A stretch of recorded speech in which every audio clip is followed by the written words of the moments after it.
So padung ta karon sa trabaho natay tato karon cover up. Kailan namidaan akong client, kailan namidaan sa Cebu pa lang kasabay sa bisyu. So na siya pa cover up gikan ba siya asa to Ontario, basta sa layo dili sa Vancouver. So menta successful ang cover up para pang portfolio sad. So kita ra ta balik on mag voice over sa ako brada kay kani among first session na video naputol ni siya kay ang camera ni autofocus yang tato nga ni ilis man siya position kay gipoy-poyan siya mo to pag balik niyag lingkod og tarong ang camera wala na ni balik og focus yang tato, so inanira ang video hantod na human.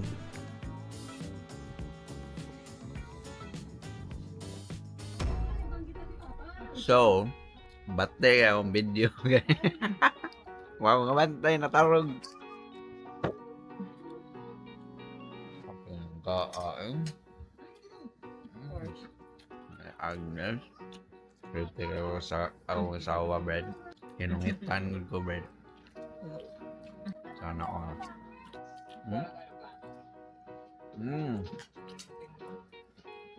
Amay. Betek kanera yung kanina. So dito na sa cover up project nato para kay Rodim atong migo sa bisyu. Magtiwas meron kay wa na human ang cover up. Menta karong adlaw mahuman na kay 3 days ra siya diri sa Vancouver. Mouli na siya Ontario ika 30. 31. So menta mahuman na gid nato.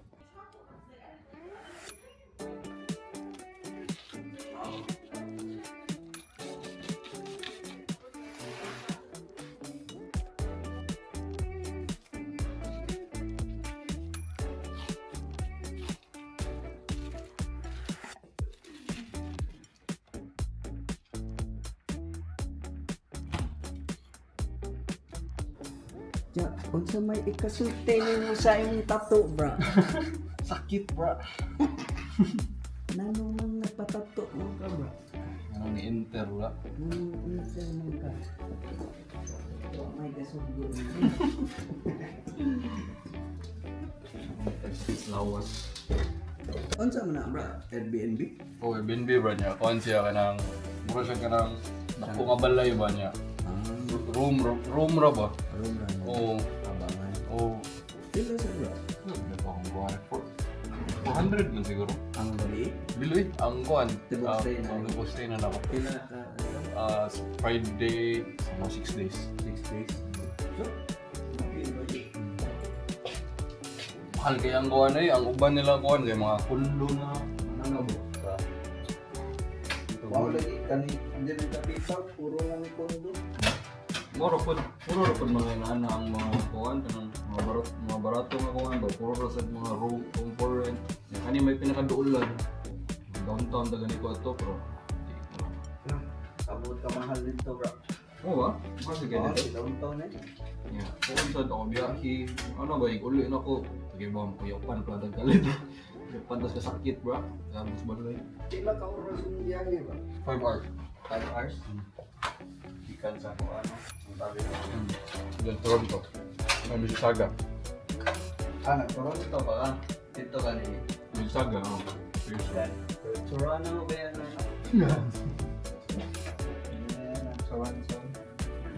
Toronto. Toronto.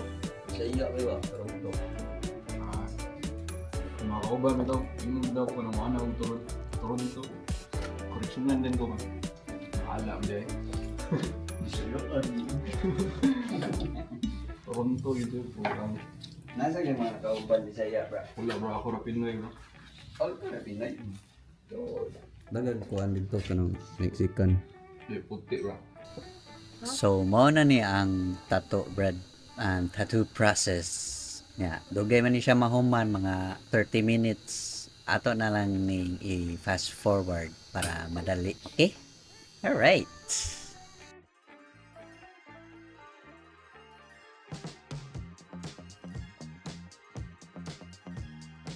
Day 3 na bread. Tiwas namin sa kuan karon dapat matiwas na gud kay maulit na siya ugma sa Ontario. Atong paningkamutan na tiwason bahalag mo overtime. Kay maulit na siya nga. Grabe na katugnaw pero ana siya init na daw ni kumpara sa ila sa Ontario. Karon kay fog na diri sa Vancouver. Pero wa pa snow. Kuha na ni siya 11:30 sa buntag. Mura nagpadong mungit-ngit. So mura to siya bread.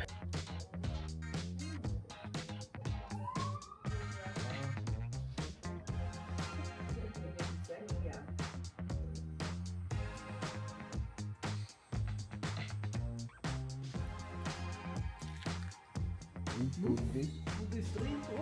Cheers pa dyan. Yan o, namin cream pa dyan. Kaya di wow. Congrats.